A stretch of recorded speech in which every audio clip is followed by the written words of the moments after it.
Hey everybody, it is John Carlos here with another episode of Movies Worth Talking About. I am joined today, not as always, but as usual, by Eddie! Eddie. And Eddie, I want to play a game. You watched all the Saw movies. My cat's meowing. Yes, we did. Now you have to make a choice. Oh boy. Break them all or die. I don't know. No, fucking no. All right. We watched all of the Saw movies, if you've been following. And now, after discussing fucking all 9 of them, we're here to rank all 9 of them. Yeah, we are. I don't know about you, but my thing about ranking them is there's a huge chunk of them that I don't want to say like interchangeable, but if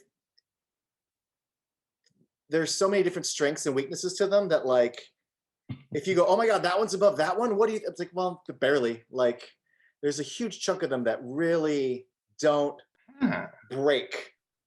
I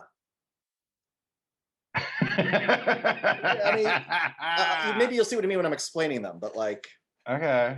Aside from the very bottom and like the very top, like the middle it was very difficult for me to rank.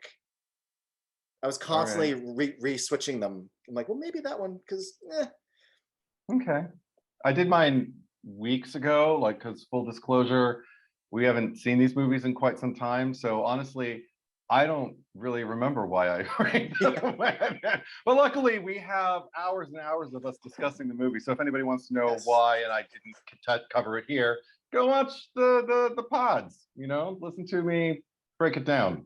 But I'll do the best I can. I think I remember in a nutshell, but I'm not going to be able to go like deep cuts today. Well, the one thing I can tell you is I can never remember the traps. Oh. Maybe a standout here or there, but yeah. Most of my choices on the list are more about character and story than they are about like, oh, it's so cool when the thing ripped that guy's head backwards. I don't think any of the traps, I'm wondering, I don't think any of the traps pushed any further than others. It usually is like story and the general, kind of feeling of actually having to sit through the movie. So we'll see though. Let's get to it then. Yeah. Let's see if you can remember. Let's see if you remember your reasonings. My number 9 is Saw 4. Really? Yeah. I think a lot of my list might surprise you. Why? Wait, but why? And even I think in our discussion, I talked about how I liked 4 more than I remembered. Yeah. But honestly, after having Riggs around for so long in the earlier movies, I thought what they wrote for him and his journey wasn't that interesting.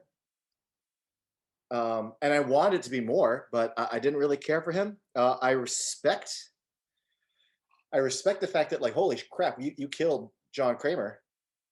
And they wrote some interesting flashbacks. And it was kind of a neat twist that 4 was happening along with 3.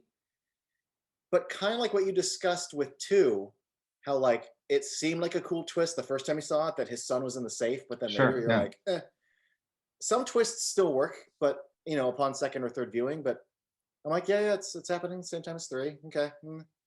And I didn't think the reveal of the fuck is this fucking Hoffman. Yeah. Like when they reveal Amanda in 2, you're like, what? Right. But with Hoffman, I just kind of like, he gets up and walks over and he's like, by the way, I'm a guy too. And I'm like, we already did 3 where like a guy is going from room to room, right, observing traps.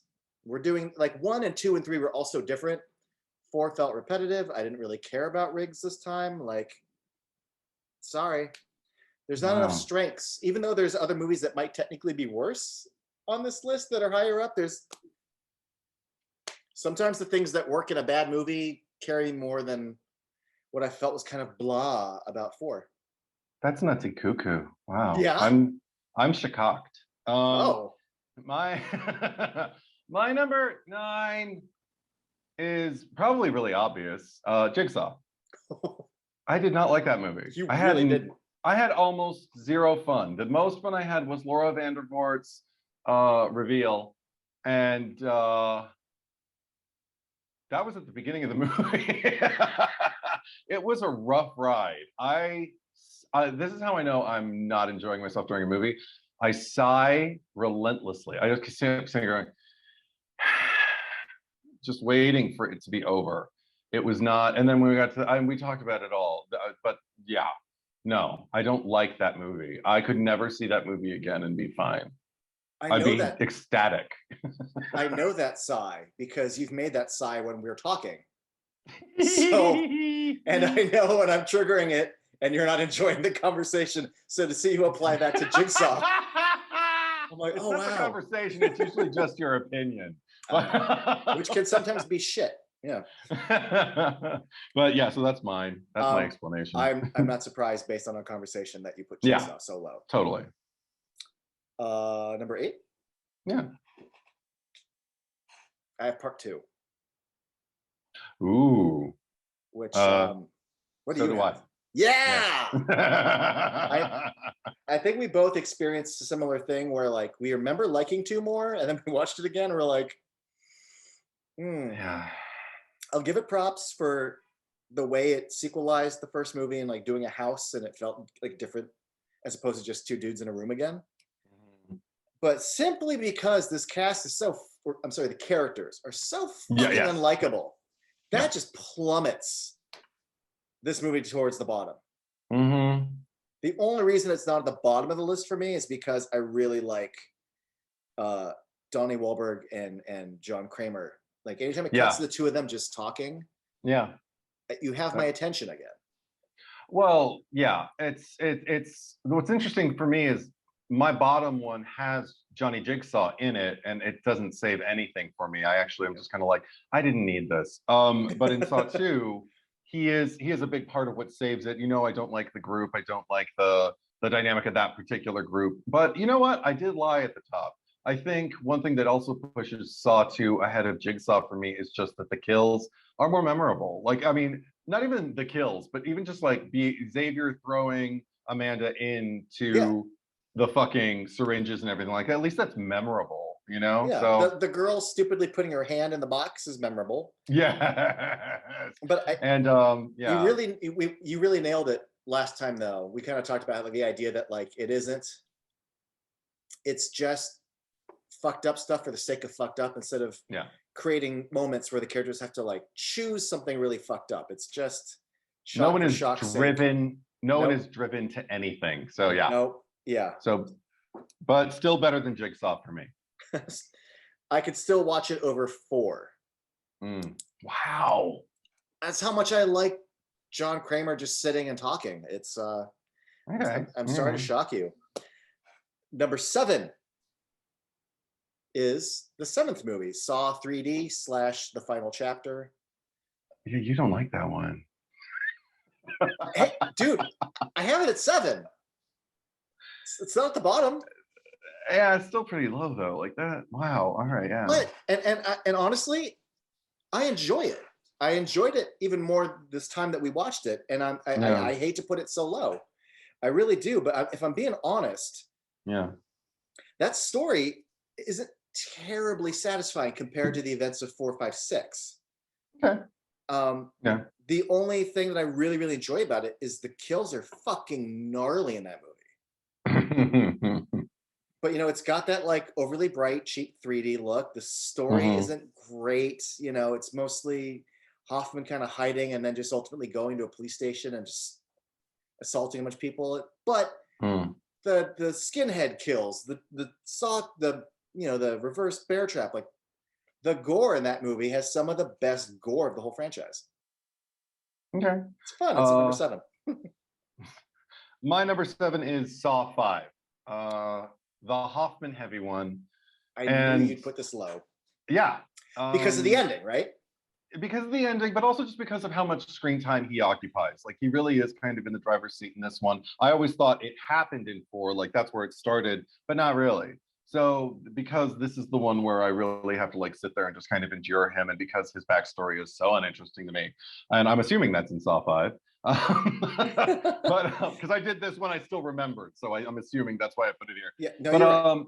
The only thing that I think kind of saved me here was how quickly the group dwindled down.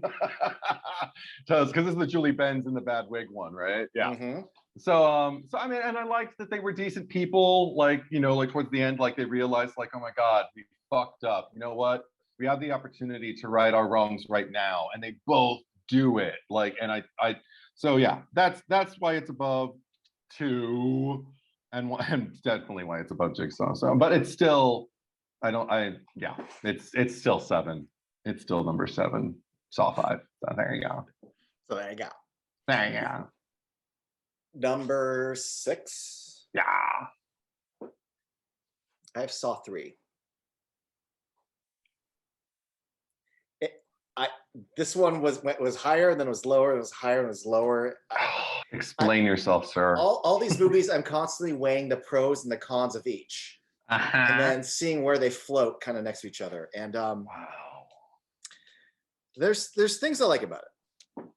I like, you know, after 1 and 2, I like the idea of, well, now there's a person not in a trap, but our main character has to assist or not assist other people's traps. Cool idea. Cool idea. I love the idea of a man, the theme of forgiveness and whether he can forgive these people or not, to let them out, and forgiving himself, whatever. But like in the end, it really rubs me the wrong way that like Jigsaw is like, hey, this grieving dad, let me fuck him, fuck this guy. Like, it's such a weird choice compared to other people who are quote unquote sinners. Like, I still don't understand what this man's sin is.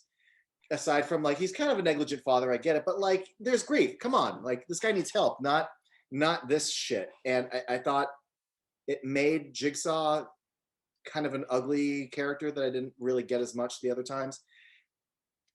And I told you in the beginning, we open with like what we find out later is his wife and just her shitty predicament. He's putting a gun at him. Like, it's a grim experience. It's unpleasant. I don't like being with these people and where their heads are at. Mm-hmm. I don't need to go down this rabbit hole. I don't care if it's this kind of pinnacle for Jigsaw and Amanda. The operation scene's gnarly, but it's a fucking grim bummer of a movie, man. I don't really enjoy it. My God. All right. Well, whatever. I'll address all that when I get to it in my ranking. Fair enough. No, my what number are we on? 6. 6. Okay, my number 6 is after I was just giving you grief for putting it just a position below, is The Final Chapter. Saw Eddie, 7. Yeah, I know. Really? No, I mean, just because, I mean, I think we addressed like how little it actually feels like a Saw movie in its aesthetics and in its general structure. That said, it doesn't make me dislike it. It just kind of makes me kind of lose my footing a little bit, but I get it right back. I said in our breakdown that like I applaud the fandom, you know, just kind of like fodder. It was a nice kind of fluffy mattress of an ending for me, and I plopped right into it. So I mean, yeah, it's got Dr. Lawrence back, which is good. Yeah.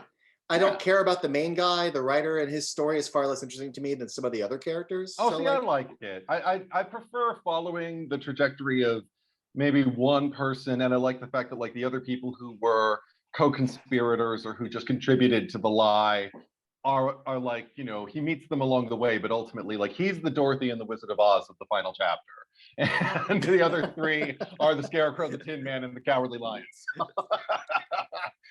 I like that. Me too. So that's mine. Next. I know you're not going to like me for putting this one this high, but my number 5 is Jigsaw. You shake your head all you want. And I definitely understand its imperfections. I appreciate how cleanly directed it is. I like the Spearing Brothers. I thought they brought a nice energy to it, a nice look to it. I know it reeks of attempting to continue the story, but creating like a one-off continuation so that new people can jump in and it doesn't really jive with the bigger picture. Mm-hmm. So I hold that against it, but I can't deny that I have fun with it. I think the traps are neat. I like Laura Vandervoort a lot. Yeah. And even though within the framework of this sort of half-assed one-off thing, I do like the climax. I like the way if there weren't 7 other Saw movies to compare it to, it's a neat little ending to the story. And I appreciate the fact that they also kind of poke fun at Saw fans by having a character be like a Jigsaw fanatic. It's You the did only time like that, the yeah. franchise gets a little meta, and I appreciate that slight wrinkle in there. It's fun. It's not perfect, but it's fun, and I'll take that over fucking Misery. It's not the grim experience that's Saw 4. It's not. No, I'll no, take, Saw 3, Saw 3, yeah, Saw 3. but Okay. I'll take its imperfections. I love it Okay, just the way it is. great. This is number 5 we're on? Number 5. Okay, my number 5 is Saw 4. And I think it was just kind of like the pleasant surprise for me of I was expecting to hate it. I was expecting it to be a slog. I was like, okay, and this is where the franchise really just kind of like, you know, gives me the low, dry, stiff one. And it wasn't low, dry, or stiff. It was high, it was wet, and it was stiff enough, you know, in a pleasant kind of way, like, you know, the kind that you want, that you invite in. But I can't. But the thing is, I think the only reason it probably isn't higher is because I can barely remember anything else about it. And we ran into this problem with some of these movies. Like we'd have seen it like the day before, and then be like getting ready with our notes for the discussion. I'd be like, why did I write that? I don't know. And Saw 4, it does have that kind of like almost like a mirage of a movie. Like I thought I saw it, but maybe it wasn't there at all.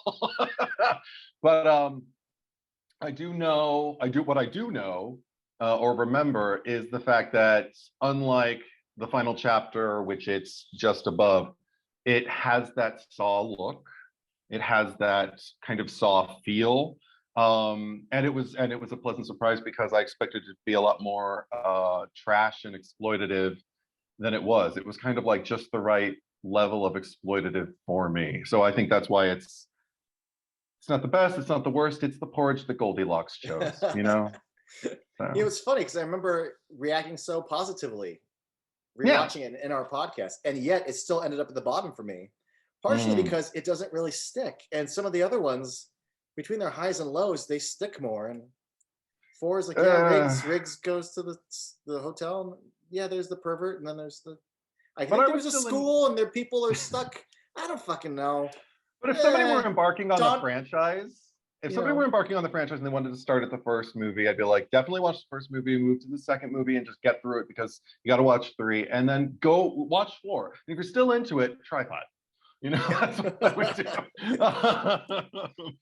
But so yeah, that's my answer there. That's your 5.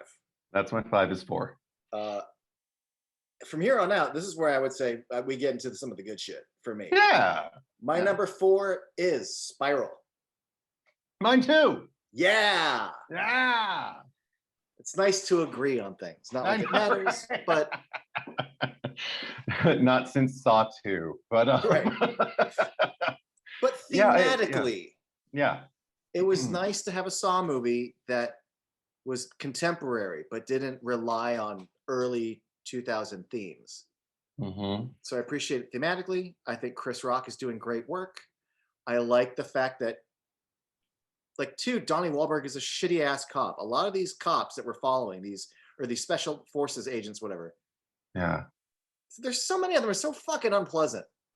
And now we've got like this good guy in the middle of a bad department, and even he's got like the chip on his shoulder, and he has growth over the movie, and the betrayal from who the killer is like, it betrays like his growth. Like it tells a hell of a good story, man. I like and the fact that the betrayal of the killer also kind of packs its own case. Like you can see the argument. Doesn't mean I have to agree with it, but I see the argument and I'm like, well, is it really that much worse than what that department is doing? Probably. I don't know. I have to watch the movie again. But and also just like such a welcome way to reboot the franchise. I think I said it in our discussion. I'm really looking forward to, yes, go this direction. Don't make more jigsaws, make more spirals. Yes. That's what I would like. I agree. So yeah. I absolutely agree.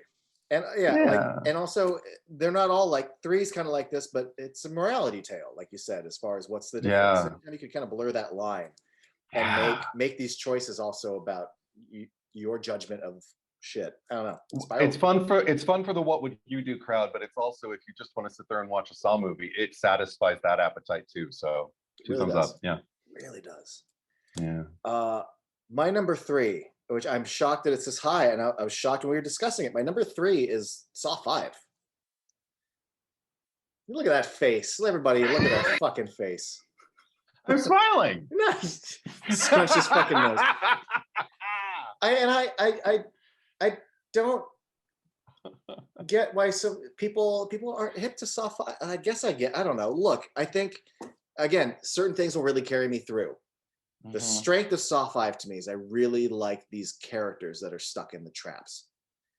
I just found it so refreshing to not have them be this ugly group of people stab each other in the back, but that they immediately, like Julie, like they want to try to figure their shit out. They try to work together. Isn't that fucking nice? Listen and try to work together. Except for that fucking British guy, and then he gets killed. And isn't that satisfying?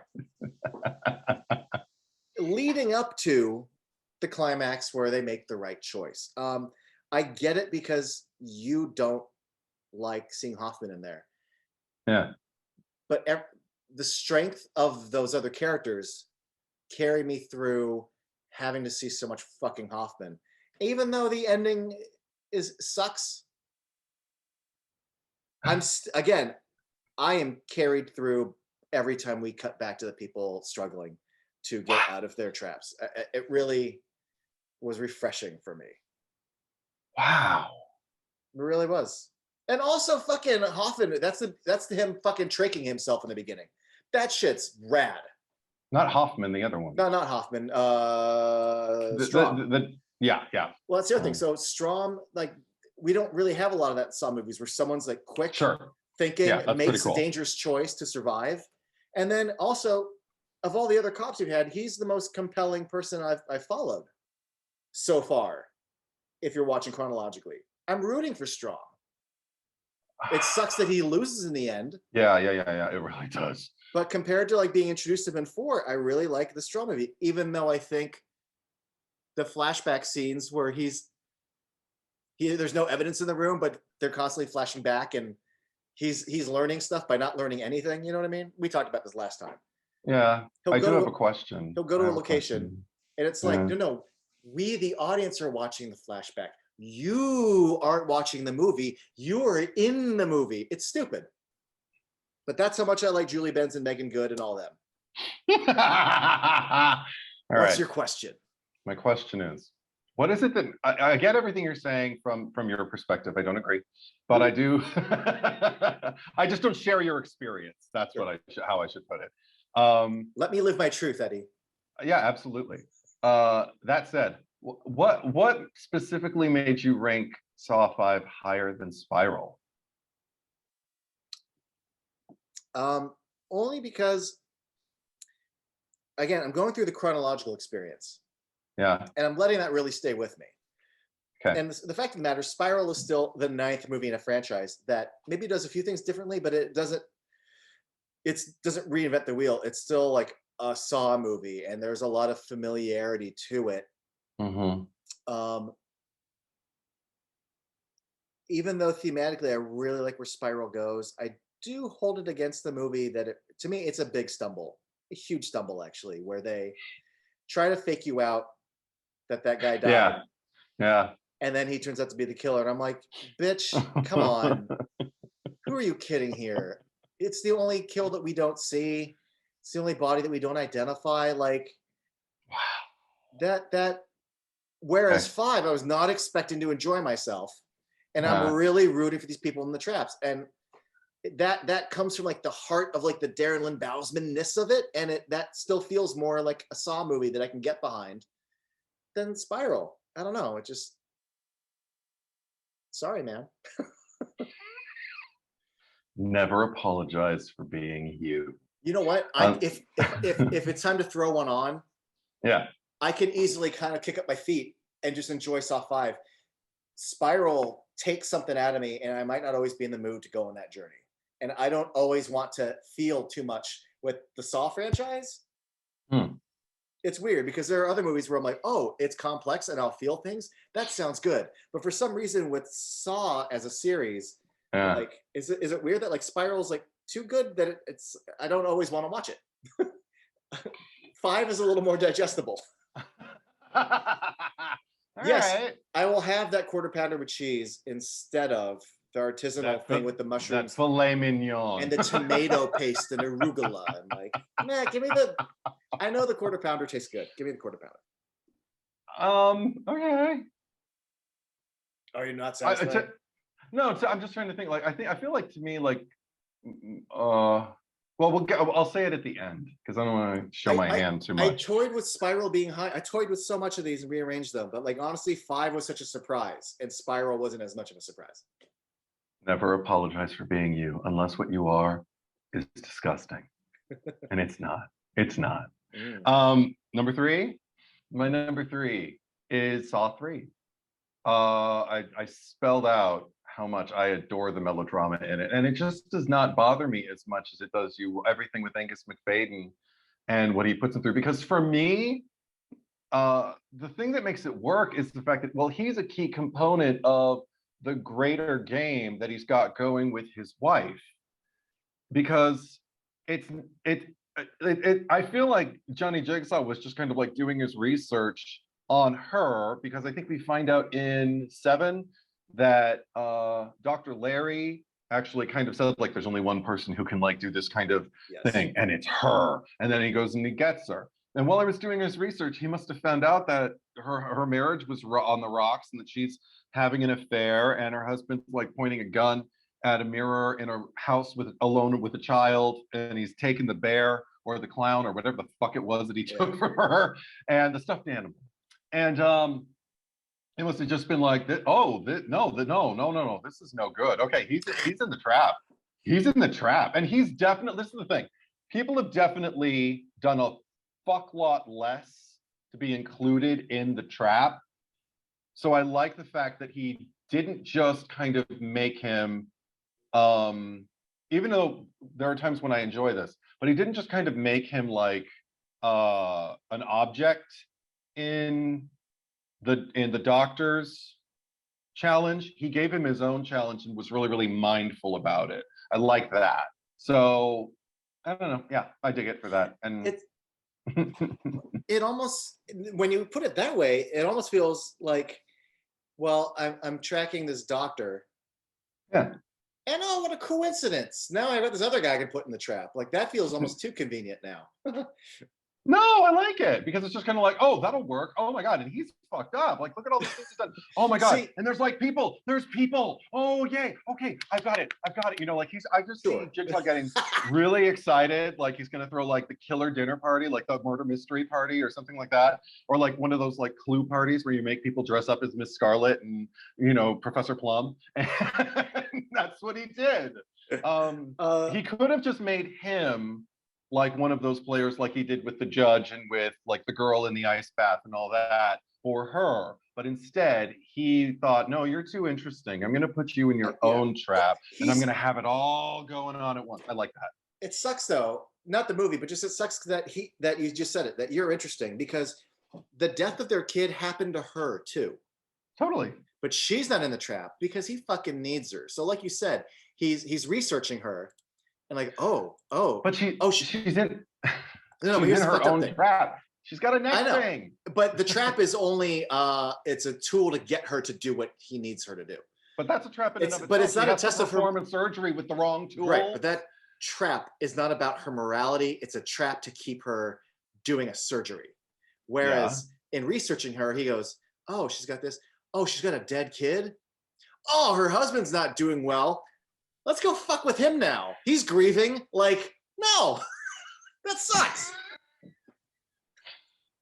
For the record, I never agree with Johnny Jigsaw's argument for putting them in the trap. It sounds like you So I really think it'd don't be need- neat. Like, oh, grieving dad. He's yeah. I know you're acting From out his point of view, yes, his but no, I excitement. never. But It's I not like your excitement. Yeah, I like the idea of him getting all, oh, I'm definitely in bunches now. I have so many people for my party. You know, I'm gonna have the best death ever. These are gonna be the best traps. Like, yes, exactly. And let's throw Amanda in too. I don't know why I sound like Ed Wynn all of a sudden, but no. In that regard, actually, when I would say, "Oh, isn't that convenient?" I imagine for him like, "Oh, isn't this convenient?" There's a guy and we could do the things and woohoo. Exactly. Of course, because it's Johnny Jigsaw. So we're like, oh, isn't this convenient? Now I have all the pieces necessary for simultaneous traps. I'm definitely in bunches now. You know, like that's how it's going to sound like. That was pretty good, by the way. Thank you. I still prefer. I'd like to hear more of like our like. Oh well, now I have people in both traps, don't you know? I'd like to play a game. Live or die. Make your choice. Yeah. Don't you know? Right. All the jugs. I forgot all about the jugs. Anyway. All right. Yeah. Let's move on. Number 2. Yeah. I have a feeling we're gonna have the same. Number 2 is number 6. Me too. Part 6. Yeah. It's just a fucking slam dunk. First of all, it has no right to be that good at number 6 in the franchise. Yeah. I said this before. It's about something, which is great. It was about something timely. It's still relevant now. I love the idea that not only is it about something, but specifically, you've got like this Scrooge character that needs to learn something, and that his company's policies are kind of like biting him in the ass, specifically with these traps. Yeah. This has like the morality tale of each trap and his choices. It's fucking really good. Yeah.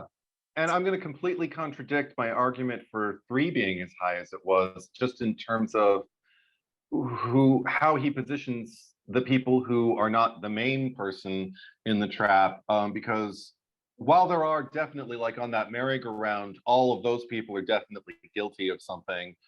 But when you get like his secretary versus, I can't remember, was it the janitor, file clerk, whatever the fuck he was, the guy who didn't have kids, who was single, and he was young. He was like a young blue collar worker. Yeah. White collar. And they were both just like standing there like on their diving boards with their barbed wire things. I never got the impression that the secretary really did all that much. He never mentioned anything per se. It was just kind of like what they represented to him. And like, well, you got to kill somebody, and that's really dickish. But I don't know, it's more interesting to me than other versions where I don't know, where somebody has to kill someone. I don't really have any basis for it. It's just such a great ride. I have so little negative things to say about it because it just deep cuts, you know, while I'm watching it. Yeah. It had a twist that at this point I didn't even need the twist where like the mother and the son, you think, and then it's the son of the guy that he didn't. So good. I love that I got to experience that twice. You know, like that, because enough time went by after the first viewing that I got to watch it again and go like, oh shit, I forgot about that. That is so good. I love that. I recommend everyone just kind of watch Saw franchise once every 10 years and let yourself forget it. Yeah, totally. Yeah, do a pod, but then don't watch it. Yeah. Yeah, awesome. And of course, that brings us to number 1. Yeah, number 1. Number 1. I mean, come on. I don't want to say, I'm not going to say it's perfect, but within the framework of this franchise, like what a perfect premise. 2 strangers in a room, a challenge, Saw, like. And then to expand upon that with all these outside forces, there's mysteries, there's cops, there's a history of it's on paper, especially for such a low budget, such a great little idea. And again, kind of like with 6, even if you've seen it multiple times, which I have and had before we screened them for this pod, I felt like I knew what I was getting myself into, and when I revisited, I was just kind of like, oh, I forgot about that. Like I had forgotten about the mother and the child with the gun thing, Mhm. with the like and the stethoscope to the little girl's heart. I had forgotten that shit. I just remembered, oh, it's really scary because like somebody be breaking in your home. Like I have a thing about that. I remember that. And also just in terms of and I think I said this in the discussion, but just like the sense of oh, this could conceivably be a play, really. Like it's just two Yeah. people in a room. And then you watch it and you're like, oh shit, a lot happens that isn't in that fucking room. So you'd have to get really kind of creative with your staging if you wanted to put it on stage. So that was fun. But and then all of the things that I remember that are the most memorable about that movie are really the things that work. Like my complaints are very minor. I think I had like maybe one, and it was like a kind of implausible thing, but it is not a deal breaker. It barely bothers me. It's just something that occurred to me at this late stage in my Saw viewing career experience. I don't know. I enjoy it a great Yeah. deal. It's even though I wasn't at the time and still now terribly huge fan of some of the stylish choices, I Yeah. can't deny that like let's come out the gate. We saw boom, here's my dick. Look how stylish this giant big dick and it's wacky, like it undeniably has a tone and a voice that hadn't really been shown before. Yeah. And that's some balls, man. Like that's a nice coming out the gate swinging kind of tone and attempt, And how many considering times have I especially how forgotten that? little they had. Yeah. Yeah. And how many times have I forgotten that Danny Glover was in it? At this point, I think I forgot at least twice. At least Yeah, twice that we talked So about this in the podcast. Like everyone in that movie, I didn't know was in it. I thought it was the yeah, two dudes. right. Yeah. Ina Yeah, Meyer, and Johnny Jigsaw. Danny Glover, just Yeah, the mom, everyone. yeah, Michael Emerson, like who knew all these people were in this freaking movie? yeah. Good movie. I would recommend the first one to most people, but I'd probably do it like if they're a little more advanced in their horror viewing. But I would definitely want to just kind of like let them know it's not torture porn, just so you It's know. not.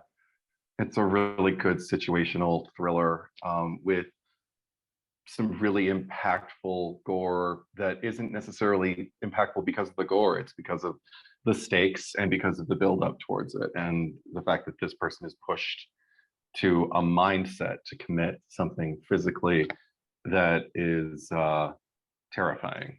And they do a So good job showing him get pushed. yeah, Yeah. absolutely. And if you enjoy, Yay! yeah.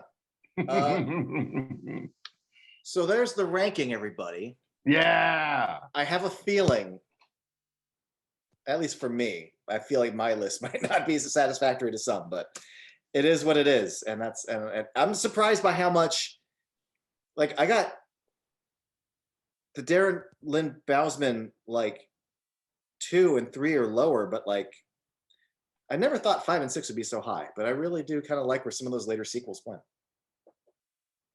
I like where some of them went. Because I remember